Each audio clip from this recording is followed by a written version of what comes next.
Welcome to The Spotlight, the podcast where veterans and military spouses connect and share how their military experience has transformed their lives and their businesses. Here's your host, Bob Louthen. Hey, this is your host, Bob Louthen, founder of the VeteranCrowd Network, the network that brings veterans and veteran-led businesses together with each other and the resources they need to prosper. And you are tuning into The Spotlight.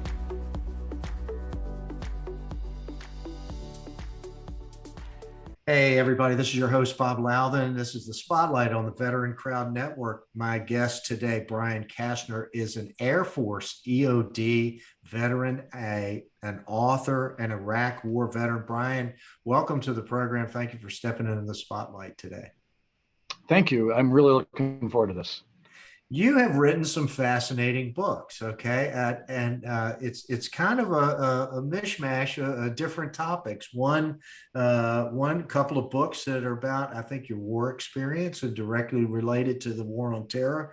But the other, this historical research that I find fascinating. And I want to start not with your latest book, but with a book called Disappointment River. And I want to hear about this canoe trip and the history of it. This dates back before Lewis and Clark, the history of this. Tell everybody. That's right. So, if you're like me, you learned in fourth grade that Lewis and Clark were the first two people to cross North America, or at least do it in a recorded way, where we have a historical record of it.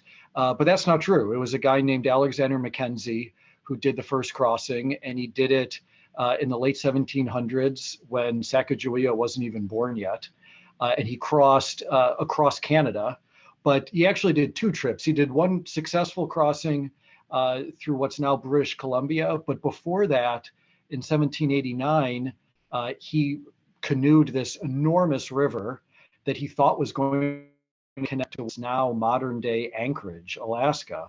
But instead, it hit the Rocky Mountains and made a hard right turn and went to the Arctic Ocean. And instead, he ended up paddling to the Arctic and seeing nothing but ice. He was a fur trader. He was looking for the Northwest Passage. And so he was really disappointed. And that's how he wrote a letter to his cousin where he said, I did not fulfill my mission. I only found a river of disappointment. And so did he go up the Missouri River like Lewis and Clark and then Portage, or where did he sort of begin his journey? Right. So good question. So as a fur trader, he was based in Montreal and kind of worked his way from Montreal to Detroit and then up the Great Lakes, up Lake Superior. And then there's all these other lakes and rivers up there that most Americans tend to forget about, Lake Winnipeg and Lake Athabasca. At the time, that area, that far northwest it was called, had been kind of mapped a little bit, but there were massive blank spaces up there. And if you get to a place called Great Slave Lake, which is one of the very last lakes up there, there is this huge river that's heading straight west. And if you're not very good at longitude, which they were not, you could imagine that river was about to connect with Alaska. It's about at the same latitude. It's that far north. And so he was sure, kind of like Gilligan's Island, it was going to be a 3-day journey. He was going to pop out at Alaska, which Captain Cook had just mapped. And so he wrote back to his fur trading partners back in Montreal, I'm going to confirm where this river goes, and then we're going to have a way to send pelts and send all these furs straight to China without having to go back to London and around South America. It was going to be this huge commercial opportunity. He wasn't like an explorer just for the sake of, mapping and discovering something new. He was a hardened businessman who was looking for a cheaper, faster way to get his product to market, which is why he was disappointed that he made it to the Arctic instead. He didn't. When he saw nothing but ice, he knew he couldn't get a ship out that way, and his trip, as far as he was concerned, was useless. How did you hear about him in the beginning? That's, if I tell you it was like a weird Google search gone wrong, like that is really what it was. I was searching for something else completely. I stumbled upon his name. I was looking, we can talk about this in a second, but I had written 2 books about the military. I had written one about my own combat experience in Iraq. I wrote another book about a friend who died in Afghanistan. And I was ready to write about something different. And so I thought, well, what kind of books do I like? Well, I love to read these books that are a mixture of history and travel. And so I was looking for, hey, what's something that I can do that combines these? What's a new project to take on? And when I discovered this guy, Alexander Mackenzie, and his partner, Algina, who was a Chipewyan trading chief, who should be at least as famous as Sacagawea, who I've mentioned, because he's one of the great explorers of the 18th century, I should say. I was just amazed that I had never heard of this guy. Like, how did I never realize this existed? The Mackenzie River, as it's called now, is the second longest in North America. I mean, it is this enormous river system hiding in plain sight. Am I correct that you went and retraced his steps? I did. So I drove instead of paddling all those little steps up Lake Athabasca and Great Slave Lake. You can drive to Great Slave Lake, Hay River, and I put in a canoe there with buddies, actually mostly former military EOD buddies, who sat with me, one canoe, two of us at a time, and it took 40 days to do the 1,200 miles, down to the Rockies, and then, like I said, make a right and head to the Arctic. I mean, it felt biblical, like 40 days. Is there any civilization along this river at all? Is it just wilderness the entire trek? It is mostly wilderness. I mean, I think what's interesting, I mean, there's a lot of indigenous nations that live up there, the Dene people, the Inuvialuit, which is like an Inuit subband at the very, very north. But about 10,000 people total live in that valley, which is about how many people lived there when Mackenzie did it in 1789. In some ways, it hasn't changed. It's just pristine and beautiful, I bet. Well, it's some of it. I mean, there's these little indigenous communities. A lot of them are very poor, have a lot of problems of rural poverty that, as you might expect. Natural gas was discovered, and so there is some oil and natural gas extraction. But here's what I learned about the wilderness up there. When we think of wilderness, I think most people think of going to the Grand Canyon or Yosemite or Yellowstone. You go somewhere beautiful, right? You drive to the beautiful thing, and you get out and you look out over the valley, or you look out at whatever it is, and you're just like, taken in by it, right? But you kind of forget that you had to drive through hundreds of miles of not that much to get there, right? And when you're in a canoe and you can only go 30 miles a day, you spend a lot of time on the in-between. I mean, I feel like I saw about 1 trillion spruce trees. There were days and days where the view just never changed. You just saw nothing. You saw the river, and you saw wind, and you saw rain, and you saw trees. And it's arduous to have the mental fight to get over the monotony, to swing a paddle 30 times a minute for 40 days. And stick with that. I mean, that was really, I lost something like 30 pounds, but the mental fight to get through that was really the biggest challenge. Let's talk about the 1897 Klondike Gold Rush, to your new book, Stampede. Tell everybody a little bit about that. And then we're going to come back to your military experience, because I want to ask you some questions about, in particular, the timeliness in Afghanistan and so forth. But tell us about Stampede. So Klondike Gold Rush. We got Jack London, those Right. books, right? What's going on here? Yeah, so I guess I love the North, and I live in Buffalo, and I don't mind the cold and the snow, and so I've kind of got a thing for it. So, and I love Alaska, and I guess I stumbled upon. The Klondike was kind of similar in that I knew the name. Everybody knows the name, the Klondike, but I wasn't actually sure what the story was. And once I started to research it, again, I couldn't believe just kind of the scale of the human disaster.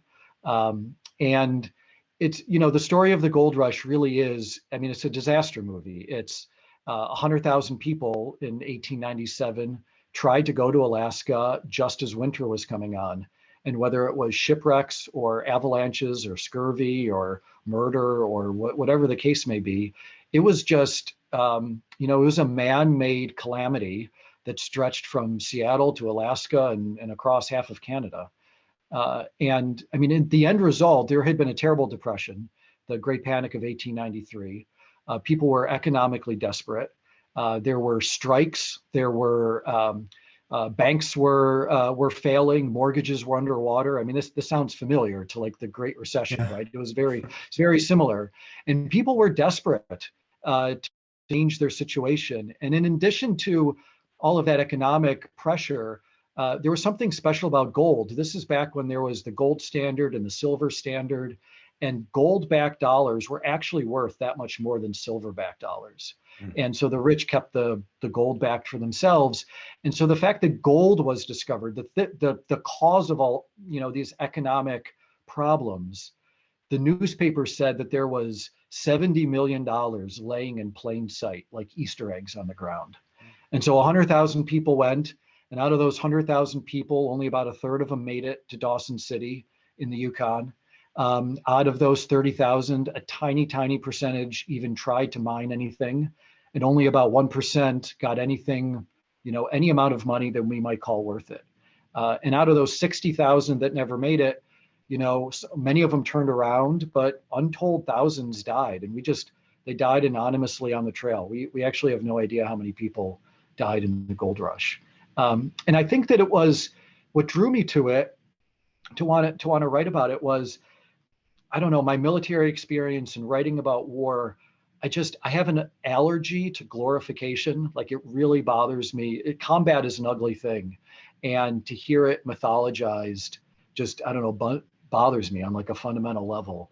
And what do we know about the Klondike? It's like smiling prospectors and good time girls and, gold, and people got rich. And that's just not what happened to most people. And so I think I felt a drive to say, well, here's the unvarnished truth. Here's the ugly truth of what really happened to these folks. And some of the characters are people like Jack London that we've heard of. And some of the characters are, much more common people with a common experience. And I wanted to relate their experiences as well. Sounds fascinating. Let's go back to your military experience. You were in the Air Force, an EOD officer. How did you find your way into the Air Force in the first place? Right. So I wanted to be an astronaut. I got an electrical engineering degree in ROTC. And this was the late 90s. So it was a different military. It was a different time. It was pre 9/11. Obviously, the Air Force didn't make me an astronaut. It made me a civil engineer instead. And in the Air Force engineering, there's a couple parts of that. Part of it is chemical and nuclear defense. That was actually my first job. I taught people to wear their gas mask and test for chemical agents and biological agents. And on 9/11, I was in Saudi Arabia already. I think a lot of people forget that there was this thing called Operation Southern Watch, where we were essentially at war with Saddam Hussein for, most of the 90s, bombing continuously. And that's why I was in Saudi Arabia. And when 9/11 happened, I already knew that EOD, Explosive Ordnance Disposal, the bomb squad, I knew it was a thing. But I remember I had this formative experience in Saudi where about a month after 9/11, we had a bunch of, special weapons guys, special forces guys show up with beards and some devices. And they said, well, we got intel that bin Laden has tactical nukes, has like backpack suitcase nukes, and got them from the former Soviet Union.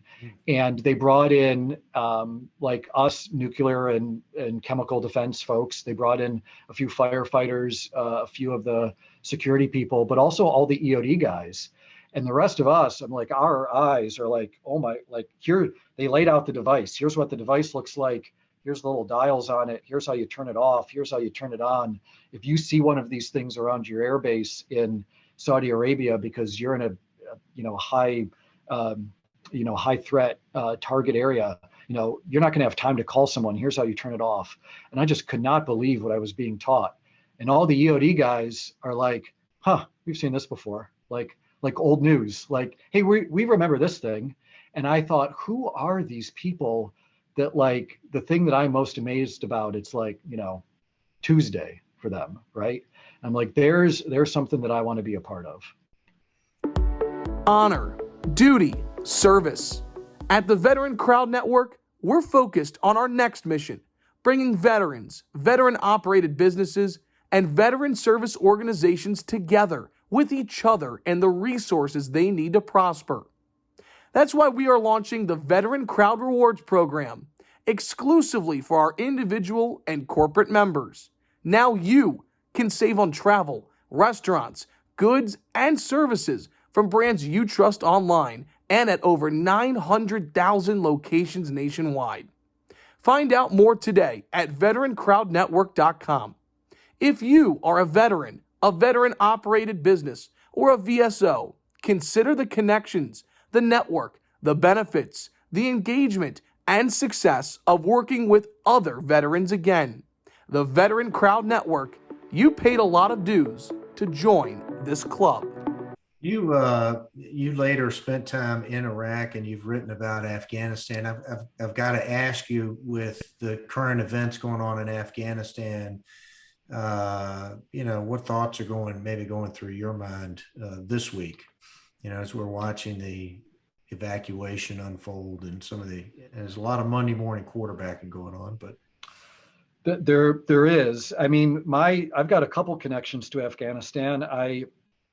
My combat time was Iraq, but I had many good friends who died in Afghanistan, and I wrote a book about one of them. But then, I mean, I've been connected since. As a journalist, I did a story about an Afghan army officer who when he was in the United States, sought refugee status. He sought asylum and sat in detention here in the US for a couple of years. I've been thinking about him. But also, I have a day job now. I'm a war crimes investigator for Amnesty International. And actually, I was in Kabul. I was there, until very recently, and was part of the evacuation, and got on a C-17 home. And that was a weird experience because, not just being in Saudi at the beginning of the war and then being in Kabul at the end of the war, like having those bookends is odd. I'm not even sure what to think about that now.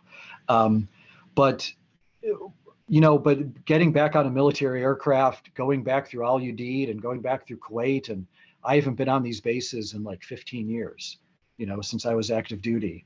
And that's how we came through on the evacuation. Was this in the last 2 weeks that you were there? I got back a week ago. Oh my goodness. Okay, now we got to drill down on this a little bit. Yeah. So I was in Kabul on the Sunday when it fell to the Taliban, and then the videos that you've been seeing of people trying to get to the military side. I'm fortunate that I'm one of them that managed to. I had Afghan colleagues that there was a couple of them that it took us a few more days to get them out. Fortunately, the people that we worked with, we did get out. Are you still doing your work with Amnesty International? I mean, can you lend some credibility or debunk some of the stuff that the Taliban's being accused of doing? Well, I mean, we had a new report two things. One is, why was I there at all? I'm not there. I wasn't there as a tourist. I was there because there's been a lot of focus, rightly, on the situation in Kabul and how the provincial capitals all fell very quickly. But before that, there was heavy fighting for months. And so we were there investigating civilian casualties as part of that fighting, and then also Taliban war crimes. A few days ago, we published something on a Taliban massacre of Hazara men in Malistan. And so, yes, I'm extremely skeptical of this Taliban 2.0. We don't have good cell phone coverage over a lot of the country. It's been shot down by the Taliban. And so we just simply don't know what's happening in many places. I would also say, when it comes to the evacuation, that basically everything you've seen on the media, whatever you've seen, it's worse. We don't know how many people have died at the airport, between being trampled, being shot, all sorts of things. Were you identified by the Taliban as an American and treated differently, or what was your specific experience with regards to that? My specific experience is that we were concerned. I did not want to be one of the first people to go through a Taliban checkpoint. And so we attempted to get to the airport earlier than most. And so I'm fortunate that I got through to the Marines before the worst of it happened, but it was still we weren't the only one that thought that. Now, the Taliban are in some ways brokering people getting to the gate. Some people get to the gate only because of the Taliban. Others are turned away because of the Taliban. There's Americans that are being, I mean, I know their contacts, there's friends of mine who attempted to get to the airport and were turned away by the Taliban and had to try over and over again before they could finally get through and get to the gate. So it's just, I mean, the reporters that would normally be doing that work, international reporters, have largely been evacuating themselves and their staffs. And so there's really very few people, like, you know, no one is counting the bodies right now at the airport. I haven't heard this question specifically asked, but and perhaps it has been, and maybe I've just missed it, but you know, what was the logic of shutting down our military base at Bagram before we evacuated everybody? Yeah, I mean, I do not have an answer to that at all. I can tell you one tidbit of personal experience that I think shows kind of the lack of coordination. So it was Sunday. It was the city was falling. We had made it to the airport, and then I get a call from someone who says that there's reports of fighting inside the airport. Now we're on the civilian side of the airport. Had I heard gunfire? No, I hadn't heard that yet. Then I got an email from the State Department saying this great euphemism that the security situation at the airport was changing rapidly, is what the email said, and I should shelter in place. Well, I can't shelter in place. I'm at the airport where the fighting is happening. And then an Afghan kid ran through the airport yelling that the Taliban had arrived. And that's when we knew we needed to leave, if the Taliban were seizing the civilian side of the airport. We eventually did manage to make it to the military side and got grabbed by the Marines. And when the Marines asked, why did you just run across the airfield? I said, it's because the Taliban have seized the civilian side. And they said, what are you talking about? And I said, well, the State Department is sending an email to all Americans that the Taliban are in the airport. And yet the Marines guarding that portion of the airfield on Sunday night didn't know. I mean, it's just been, the chaos is not just outside the gates. The chaos Are we doing an is all adequate over. job of screening individuals that are coming through there? I mean, or is it just total chaos? I think I think they're deferring. Well, I don't even know. I don't have a good answer for you, because on one hand, a lot of people that should be getting through are not. And then on the other hand, I think they're trying to default to, let's get them to a third country and we'll screen them there, which I think is the, if there's truly a timeline, then yes, you should be trying to get out as many as you can and then sort them in a third place. But I don't know. I think it's both. I think the answer is some people are being blocked that shouldn't, and some people are getting through that maybe have a less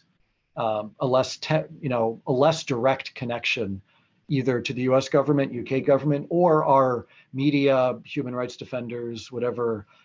You know, there's a lot of those kind of people that we made an implicit promise to, like, we're going to help set up liberal institutions. We're going to set up courts, and you're going to have freedom of the press, and women are going to be allowed to go to school. And if you're an activist pushing for women to go to school, like, we've got you. We're part of this.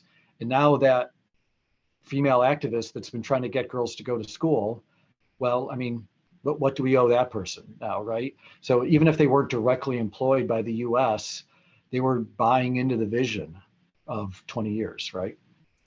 Yeah, this is now, are you getting ready to write and report more on Afghanistan? And would we be able to share maybe in the show notes for this discussion some of that, at least links to some of what you've written about? Sure. I mean, I have, again, like this is, how do I put this? I have two sides of my brain. I have a writing side of my brain that we were talking about before with Stampede and everything. And then I have a day job with Amnesty. And I do try to keep them somewhat separate for both, sanity reasons, but also, I don't know, lots of reasons, I guess. But in this particular case, I mean, the situation is just so dire. We do have, we did that report on the massacre on in Malistan, and then I'll be writing a longer report in the coming months on just kind of the effect on civilians overall the last couple months. But I need to put my head down and get to the writing desk, to be able to get that out. Tell me, you've written about the war in Iraq, you wrote about a friend. Tell me about All the Ways We Kill and Die and The Long Walk, just a synopsis of each for the folks that are listening, because, you've already written extensively about this. I'm wondering if there isn't a new book formulating in your mind based on recent events, but if you would. Sure. Yeah. I mean, The Long Walk was my first book, and it's really, it's the story of being a bomb tech in Iraq. And I had a lot of challenges coming home. I had a lot of post-traumatic stress. I had a lot of what I would call now moral injury, which is, it's did I live up to the vision of myself? Did I save all the people that I could save? Did I keep all the people alive that I could possibly keep alive? It's a lot of feelings of, and also what kind of person did I become afterwards? I became a military contractor for a little while after my time in Iraq, and so was this kind of a cathartic thing that was helpful to get it out? It was. That's absolutely true. But I think what I would stress is nobody wants to read a catharsis. Right. So I've taught a lot of veteran writing courses, and I really try to stress that writing and publishing are two very different things. So writing, every veteran, if it's helpful to them, should write the story of what happened to them, make sense of it. Why did I do what I did? What did I become afterwards? What does it mean to me? What does it mean to my family? I think that's exactly the catharsis you're talking about. And I could have gotten 99% of the benefit of that catharsis just by writing it out.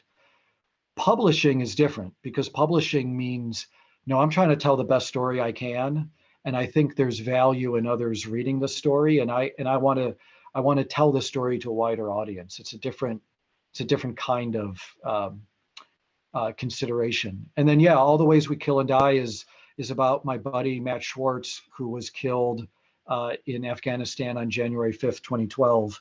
And if I was finishing The Long Walk when he died. If he had died earlier, I probably would have included that in the first book. But I decided to write a whole book about him because I had questions like, why was he there? What about his family? I wanted to write about somebody other than myself. Maybe that's also part of the catharsis. I wanted to tell the story of how did he even get on the road that day? Why was this person? I never asked the question for myself, why was I in Iraq? But to ask it for a friend who's like, what was he possibly doing there? And all the steps. And so that book is really about how we track bomb makers, how the improvised explosive devices get out there, how we track the people who build them, and really how much of the fight in Afghanistan at that time and kind of through it wasn't like a war as there's one set of troops and here's another set of troops and now we're going to shoot at each other. It was a by name war. It was the US military had a list of targets and would target them with drone strikes or raids, with SEALs or Rangers or whomever. But then that was happening in reverse. Like my buddy Matt died because the Taliban knew he was the bomb tech and they targeted his vehicle. And it was nearly a by name killing the same way American forces think. And so I was trying to tell that story. I've heard this story repeated, that people that were injured, a lot of them felt like they were specifically targeted. Yeah. Yep. Yeah. Hey, Brian, this is a fascinating story. This podcast took a very interesting turn. I didn't foresee it going this way. Last question though, as we wind down here, what does the next 12 months look like for you? What's on the docket now?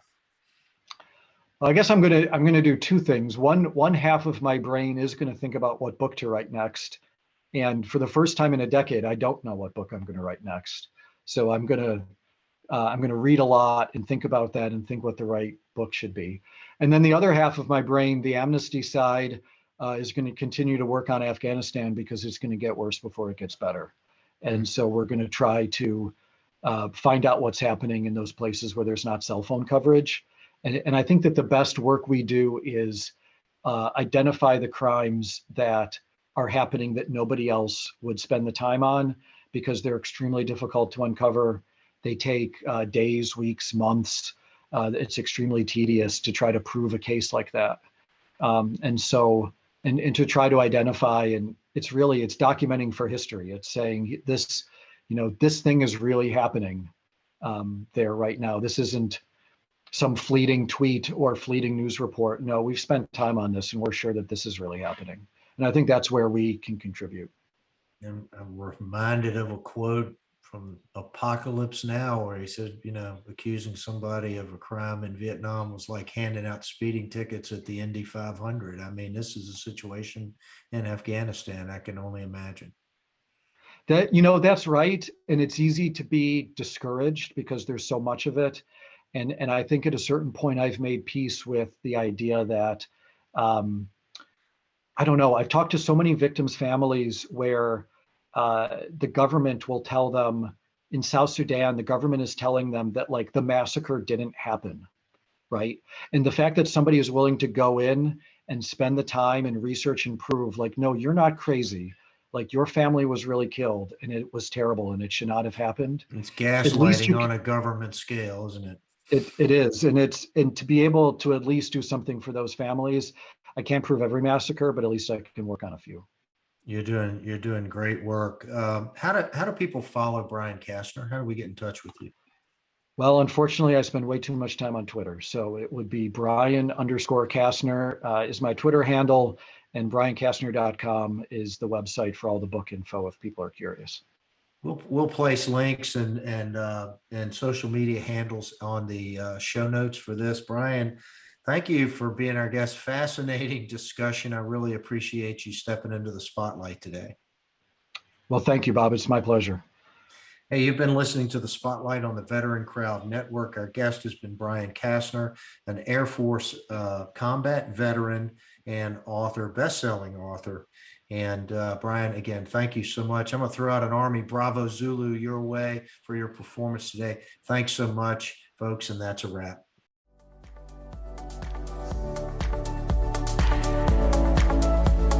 Thank you for listening to Spotlight by Veteran Crowd. We hope you enjoyed today's episode. For more information and uploads, please visit our website at VeteranCrowdNetwork.com. We'll see you next time.